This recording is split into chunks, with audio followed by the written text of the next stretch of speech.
آخری دو حدیثیں انتہائی کریٹیکل ہیں، خصوصاً ان لوگوں کے لیے جن کے پاس مال و دولت نہیں ہے، تو کیا وہ اللہ کی راہ میں صدقہ اور خیرات کرنے کا ثواب حاصل کر سکتے ہیں بغیر مال خرچ کیے؟ تو الحمدللہ دین غریبوں کو کہیں نہیں بھولتا. یہی مال خرچ کرنے کے جو اتنے فضائل آئے، یہ بغیر مال خرچ کیے بھی حاصل کیے جا سکتے ہیں. یہ آخری دو حدیثیں میں نے رکھی تھی. آج کا لیکچر انشاءاللہ اسی پہ مکمل ہوگا.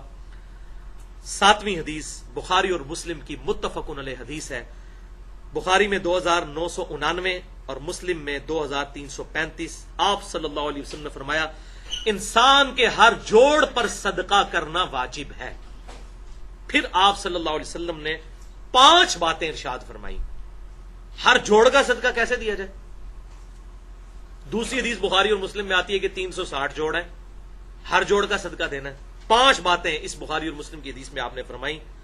2 آدمیوں کے درمیان عدل کرنا بھی صدقہ ہے، یہ نمبر 1.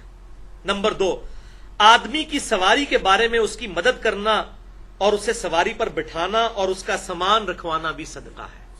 دیکھ لیں، مطلب کوئی بندہ ہے، اکثر ہوتا ہے الحمدللہ، میں نے تو جب سے یہ حدیث پڑھی ہوئی ہے، کوئی میں راستے میں دیکھوں کسی کے کوئی سیب گر گئے یا سبزی گر گئی ہے تو موٹر سائیکل روک کے میں کوشش کرتا ہوں کہ اس کے ساتھ وہ رکھوا دیا جائے.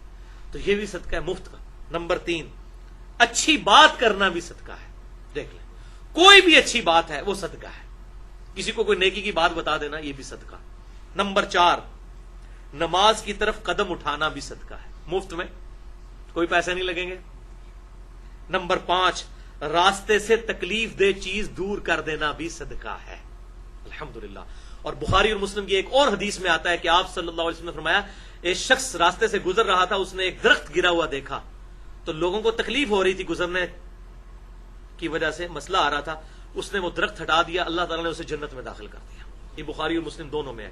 اور ایک اور حدیث بخاری اور مسلم کی متفق علیہ حدیث ہے کہ آپ صلی اللہ علیہ وسلم نے یہاں تک ارشاد فرمایا کہ جو شخص کوئی درخت اگاتا ہے یا کوئی کھیتی اگاتا ہے اور وہاں سے آ کے پرندے کھاتے ہیں اور لوگ بھی اس سے میں سے کھا پی لیتے ہیں فی سبیل اللہ، تو اللہ تعالیٰ اس کے لیے بھی صدقہ لکھ دیتا ہے. اسی طریقے سے صحیح بخاری اور صحیح مسلم کی ایک اور متفق علیہ حدیث ہے کہ آپ صلی اللہ علیہ وسلم نے ارشاد فرمایا اگلے زمانوں میں ایک بدکار عورت تھی، وہ راستے سے گزر رہی تھی، اس نے ایک کتے کو پیاسے حالت میں دیکھا، اس نے اپنا دوپٹہ اتار کر اپنا جو چمڑے کا موزہ ہے اس سے باندھ کر کنویں میں لٹکا کے اس چمڑے کے موزے میں پانی نکال کر اس کتے کو پانی پلایا. اللہ تعالیٰ نے اس بدکار عورت کو اس کی وجہ سے ہی بخش دیا. یہ بخاری اور مسلم دونوں میں موجود ہے. اور اسی طریقے سے بخاری اور مسلم کی متفق علیہ حدیث ایک اور ہے کہ آپ صلی اللہ علیہ وسلم نے فرمایا اس کا سائملٹینیس کنٹراسٹ کہ ایک عورت جو بڑی نیکوکار تھی لیکن اس نے ایک بلی کو قید رکھا اور اس کو کھانے پینے کے لیے باہر نہیں نکلنے دیا یہاں تک کہ وہ بلی مر گئی. اللہ تعالیٰ نے اس بلی کے قتل کی وجہ سے اللہ تعالیٰ نے اس کو دوزخ میں داخل کر دیا. والعیاذ باللہ تعالیٰ. تو بھائیو یہ معاملات بڑے مشکل ہیں، اتنے آسان معاملات نہیں ہیں. آخری حدیث 8ویں حدیث، موسٹ امپریسو حدیث آئی ہیو ایور ریڈ. اس سے زیادہ کوئی میں نے امپریسو حدیث آج تک نہیں پڑھی، اور یہ صحیح مسلم میں ہے 2329. آپ صلی اللہ علیہ وسلم نے 7 چیزوں کے بارے میں فرمایا کہ یہ صدقہ ہے. دیکھتے جائیں. نمبر 1، ہر تسبیح سبحان اللہ کہنا صدقہ ہے. نمبر 2، ہر تکبیر اللہ اکبر کہنا صدقہ ہے. ہم الحمدللہ تسبیحات فاطمہ پڑھتے ہیں نا، نماز کے بعد 33 دفعہ سبحان اللہ، 33 دفعہ الحمدللہ، 34 دفعہ اللہ اکبر. یہ بخاری اور مسلم کی متفق علیہ حدیث میں موجود ہے، اہل سنت کے ہاں بھی ہے، اہل تشیع کے ہاں بھی. اور صلاۃ و تسبیح والا جو میرا لیکچر ہے اس میں سبحان اللہ الحمدللہ کے میں نے کتنے فضائل لا الہ الا اللہ اللہ اکبر کے بتائے ہیں، مسئلہ نمبر 91 کے نام سے. نمبر 3، ہر تحمید صدقہ ہے، الحمدللہ کہنا. نمبر 4، ہر تحلیل صدقہ ہے، لا الہ الا اللہ کہنا، اس کو تحلیل کہتے ہیں. نمبر 5، ہر نیکی کی بات کا حکم دینا صدقہ ہے، امر بالمعروف. نمبر 6، ہر برائی سے منع کرنا صدقہ ہے، یعنی نہیں انل منکر. نمبر 7، آپ حیران ہو جائیں گے، تمہارا اپنی بیوی کے ساتھ ازدواجی تعلق قائم کرنا بھی صدقہ ہے. بیوی کے ساتھ صحبت کرنا بھی صدقہ ہے. اب صحابہ اس پہ تو آگے پریشان ہو گئے جس طرح ہم بھی ہو گئے.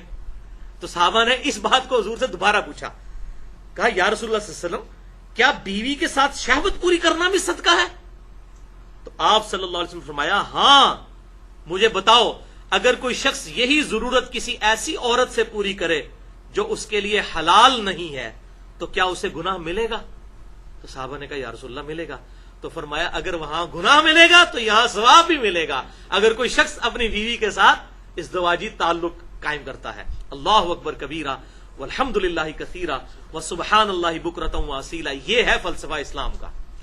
یعنی اسلام جو ہے وہ ترک دنیا اور رہبانیت کا درس نہیں دیتا کہ آپ سب کچھ چھوڑ چھاڑ کے جنگلوں میں جا کے بیٹھ جائیں. اسلام کہتا ہے بیوی بچوں کے ساتھ حسن سلوک کرنا یہ صدقہ ہے. حتیٰ کہ خالصتاً ہیومن انسٹنکٹ جو ہے وہ آپ سمجھ لیں اینیمل انسٹنکٹ جو ہے حیوانی ضرورت ہے یہ شہوت, اس کو پورا کرنا بھی اس کو بھی اللہ تعالیٰ صدقہ لکھتا ہے, ثواب لکھتا ہے. الحمدللہ. اور یہاں پر میں ایک زبردست بات جاوید احمد غامدی صاحب نے کی تھی, وہ میں کوٹ کروں گا. میں ان کا نام اس لیے لے رہا ہوں چونکہ ان کی بات ہے, کسی کی بات کوٹ کرنی بغیر ریفرنس کے وہ غلط بات ہے. ہمیں ان سے کئی معاملات میں اختلاف بھی ہے لیکن بعض اوقات وہ زبردست قسم کی الحمدللہ اللہ تعالیٰ نے ان کو حکمت عطا فرمائی ہے.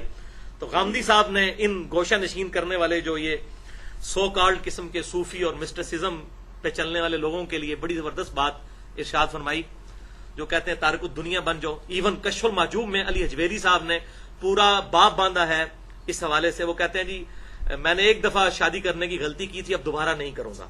اور کیمیائے سعادت میں امام غزالی نے باقاعدہ باب باندھا ہے نکاح کے نقصانات.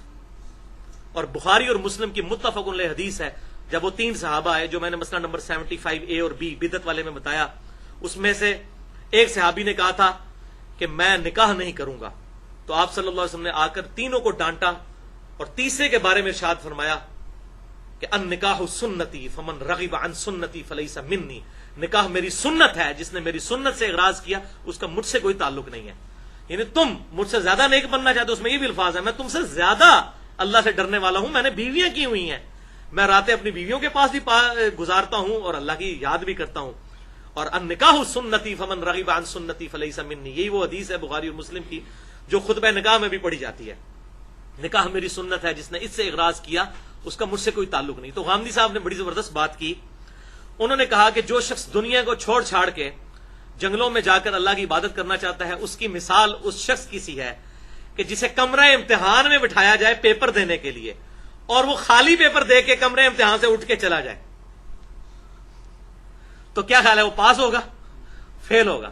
تو اللہ تعالیٰ نے ہمیں اولاد اور یہ بیوی بچے اور یہ دنیا آزمائش کے لیے اس کمرے امتحان میں بٹھایا کہ آپ کا ٹیسٹ یہیں پر تو ہے, آپ کہنے میں نے پیپر نہیں دینا, آپ جا کے جنگلوں میں بیٹھ جائیں گے تو فیل ہو جائیں گے. بہت زبردست مثال دی, اور یہ حکمت والی مثال ہے کہ آپ اگر کمرے امتحان میں بیٹھے ہوئے ہیں تو پیپر دینے کے لیے آپ پیپر خالی دے کے تو آپ کمرے امتحان سے اٹھ کے چلے جاتے ہیں کہ جی میں نے تو ادھر بیٹھنا ہی نہیں ہے, امتحان دے ہی نہیں جا سکتا, ٹھیک ہے جی میں باہر جا کے پیپر دوں گا, وہ پیپر تو قبول ہی نہیں ہونا. اسی طریقے سے اسی دنیا میں اللہ تعالیٰ نے امتحان کے طور پر انسان کے ساتھ یہ معاملات لگائے ہیں, اور اسی وجہ سے آپ صلی اللہ علیہ وسلم نے دنیا میں رہ کر کتاب و سنت کی تعلیمات پر عمل کرنے کی جو ہے ترغیب دی ہے. اسلام مسٹسزم میں بلیو نہیں کرتا, رہبانیت کو نہیں مانتا, گوشہ نشینی کو نہیں مانتا. اسلام ایک پریکٹیکل اور بھرپور لائف گزارنے کا جو ہے وہ ایک سوشل لائف گزارنے کا انسانیت کو درس دیتا ہے. اللہ تعالیٰ سے دعا ہے جو حق بات میں نے کہی اللہ تعالیٰ ہمارے دلوں میں راسخ فرمائے. اگر جذبات میں میرے منہ سے کوئی غلط بات نکل گئی تو اللہ تعالیٰ ہمارے دلوں سے محو کر دے, ہمیں کتاب و سنت کی تعلیمات پر عمل کر کے دوسرے بھائیوں تک پہنچانے کی توفیق عطا فرمائے. سبحانک اللہم و بحمدک اشہد ان لا الہ الا انت استغفرک و اتوب الیک وما علینا الا البلاغ المبین.